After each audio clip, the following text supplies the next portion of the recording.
अगर आपने सब कुछ करके देख लिया है और आपको लग रहा है कि लॉ ऑफ अट्रैक्शन, मैनिफेस्टेशन ये सब आपके लिए काम नहीं कर रहा है या आपका भाग्य आपका साथ नहीं दे रहा है, आप निराश हो चुके हैं, तो ये वीडियो आपके लिए ब्रह्मास्त्र का काम करेगा। इस वीडियो में आप जानेंगे कि कैसे आप अपने जीवन को एक खुशहाल जीवन बना सकते हैं। आज इस वीडियो के थ्रू मैं आपको एक ऐसी जानकारी देने जा रहा हूँ जो आपकी पूरी लाइफ को बदल कर रख देगी। वास्तव में आप अपना भाग्य बदल सकते हैं अगर आप इस वीडियो में बताई गई हर बात को फॉलो करते हैं। आप एक कामयाब इंसान होंगे, आज भले ही आप किसी भी स्थिति में हो। वीडियो के लास्ट में एक आपको प्रोसेस बताया गया है जिसे करके आप किसी भी विश को पूरा कर सकते हैं और अपनी किसी भी समस्या को दूर कर सकते हैं। दोस्तों, आपने सबकॉन्शियस माइंड के बारे में बहुत सारे वीडियो देखे होंगे और आपको ये भी पता होगा कि अगर कोई भी विचार या विश आपके सबकॉन्शियस माइंड में पहुंच जाए तो उस विचार को वास्तविकता में बदलने से कोई नहीं रोक सकता है। लेकिन वो मोमेंट कौन सा है जब सबकॉन्शियस माइंड पूरी तरह से एक्टिव होता है? अधिकतर सभी यही बताते हैं कि सुबह उठने के बाद आपका सबकॉन्शियस माइंड एक्टिव रहता है, लेकिन कब, ये किसी ने आज तक नहीं बताया है। फ्रेंड्स, नॉर्मली जब आप सुबह उठते हैं आपका सबकॉन्शियस माइंड एक्टिव होता है, मतलब वो आपकी बातों को सिर्फ सुनता है लेकिन स्टोर नहीं कर पाता है, जिससे कि आपके अफर्मेशन, आपका मैनिफेस्टेशन स्क्रिप्ट्स पूरी तरह से काम नहीं कर पाते हैं। आज आप जानेंगे वो मेंटल स्टेज जब आपका माइंड सुपर कॉन्शियस स्टेज में होता है, जब आपका सबकॉन्शियस माइंड आपके हर विचार को सुनता भी है और स्टोर भी करता है, और सबसे महत्वपूर्ण, आपके विचार वाइब्रेशन बनकर सीधा यूनिवर्स तक पहुंचते हैं। आइए इसे थोड़ा सा डीपली समझते हैं ताकि आपको हर पहलू क्लियर हो सके और आप इस प्रोसेस को पूरे विश्वास के साथ कर सके। सुपर कॉन्शियस स्टेज वो पल है, वो मोमेंट है जिसमें आप जो भी विचार माइंड में सोचते हैं वो विचार रियलिटी में बदलना तय हैं, क्योंकि इस समय ही आपकी चेतना ब्रह्मांड से कनेक्ट होती है। ये एक ऐसा मोमेंट होता है जहां सृष्टि आपकी किसी भी इच्छा को पूरा करने के लिए बाध्य है। फ्रेंड्स, ये समय होता है सुबह 3:40 से 5:30 तक। इसी समय को हम ब्रह्म मुहूर्त भी कहते हैं और इसी समय को क्रिएटर टाइम, क्रिएटर हॉर भी कहते हैं, और सिख धर्म में इसी समय के लिए बेहद सुंदर नाम दिया गया है, अमृत वेला, जिसके द्वारा इस समय का महत्व समय ही साबित हो जाता है। ईश्वर भक्ति के लिए यह सर्वश्रेष्ठ समय है। इस समय उठने से मनुष्य को सौंदर्य, लक्ष्मी, बुद्धि, स्वास्थ्य आदि की प्राप्ति होती है। उसका मन शांत और तन पवित्र होता है। ठीक 3:40 पर सूर्य उस जगह पहुंचता है जहां उसका सीधा संबंध पृथ्वी से होता है। इस समय उसकी किरणें ठीक आपके सर के ऊपर होती हैं। जब सूर्य की किरणें धरती के दोनों तरफ एक ही जगह पर पड़ती हैं तो इंसान का सिस्टम एक खास तरीके से काम करने लगता है। फ्रेंड्स, ये ही समय है जो ब्रह्मांड की शक्ति को हासिल करने का सही समय होता है। मैं ये बात दावे के साथ कह सकता हूँ क्योंकि मैंने जिसे भी इसे बताया है उसका जीवन वास्तव में पूरी तरह से बदल गया। इस समय जब आप सुबह उठते हैं तो आपका सिस्टम एक विशेष तरीके से व्यवहार करता है। अगर आप इसे सही तरीके से प्रयोग करें तो आपको अविश्वसनीय परिणाम मिलते हैं। अब इस समय को धार्मिक और आध्यात्मिक रूप से समझते हैं। देखिए, ब्रह्म मुहूर्त और अमृत काल एक समय है जब सृष्टि अपने आप को एक नया जीवन देती है। ठीक इसी समय बीज को अंकुरित होने के लिए जरूरी मदद मिलती है। वह अन्य समय के मुकाबले इस समय ज्यादा तेजी से विकसित होता है।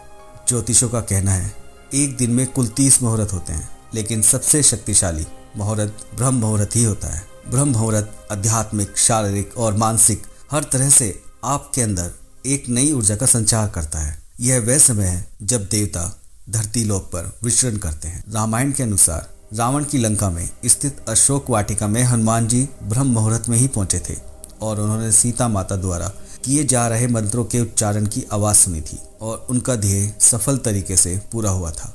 वर्ण कीर्ति मति लक्ष्मी स्वस्थे मायुश्च विदन्ति ब्रह्म मुहूर्ते संचाग्रची वा पंकज यथा। ब्रह्म मुहूर्त में उठने से व्यक्ति को सुंदरता, लक्ष्मी, बुद्धि, स्वास्थ्य, आयु आदि की प्राप्ति होती है। ऐसा करने से शरीर कमल की तरह सुंदर हो जाता है। आयुर्वेद के अनुसार ब्रह्म मुहूर्त में उठकर टहलने से शरीर में संजीवनी शक्ति का संचार होता है और यही कारण है कि इस समय बहने वाली वायु को अमृत तुल्य कहा गया है। ब्रह्म मुहूर्त में उठने वाला व्यक्ति सफल, सुखी और समृद्ध होता है। ऋग्वेद और सामवेद में भी बताया गया है, अगर आप ब्रह्म मुहूर्त में अपनी इच्छाओं को प्रकट करते हैं और अपनी चेतना तक पहुंचाते हैं तो उनका पूरा होना तय है। आज के मॉडर्न साइंटिस्ट भी इस बात को मानते हैं कि ब्रह्म मुहूर्त में कुछ तो ऐसा होता है जो कल्पना से परे है। अब समझते हैं कि आपको इस समय का प्रयोग कैसे करना है। मैं आपको 2 तरीके बताने जा रहा हूँ। नंबर 1, आपको सुबह 3:40 से 5:30 के बीच में उठना है। इसके बाद पहले अपने इष्ट का 5 मिनट तक नाम लेना है, जिसे भी आप मानते हैं, राम, अल्लाह, जीसस, वाहेगुरु, जिसे भी आप अपना ईश्वर मानते हैं उनका नाम लेना है 5 मिनट तक। उसके बाद आप जिस भी समस्या से परेशान हैं उस समस्या को आपको एक पेपर पे लिख देना है और अपनी प्रॉब्लम को आपको इस तरह से लिखना है कि जैसे अब वो समस्या नहीं है। मैं एक एग्जाम्पल के थ्रू आपको समझाता हूँ। कल्पना करें कि आप पैसों की समस्या को लेकर परेशान हैं, तो आपको उस पेपर पे लिखना है कि अब मेरे जीवन में पैसों की कोई समस्या नहीं है। मेरे सारे काम बहुत आसानी से पूरे हो रहे हैं। मेरी इनकम पहले से बहुत ज़्यादा है और मेरा बिजनेस या मेरी जॉब बहुत अच्छी चल रही है। मैं इसके लिए परमपिता परमेश्वर आपका आभारी हूँ और आपका धन्यवाद करता हूँ। और इसे कम से कम 10 मिनट तक इसी समय रोज़ पढ़ना है। लिखना एक ही बार है, पहले दिन। इसके बाद आपको ज्ञान मुद्रा में बैठना है। आप बेड पर ही बैठ कर सकते हैं और यह कल्पना करनी है कि आप जो भी कार्य कर रहे हैं, आप जिस भी कार्य से पैसा कमाते हैं, वह बहुत अच्छा चल रहा है और आप और आपका परिवार बेहद खुश है। आप पेमेंट रिसीव कर रहे हैं, आप बिलों का पेमेंट कर रहे हैं बहुत खुशी के साथ। इस तरह से कल्पना करना है, महसूस करना है कि हर सांस लेते समय वो खुशी आपको महसूस हो।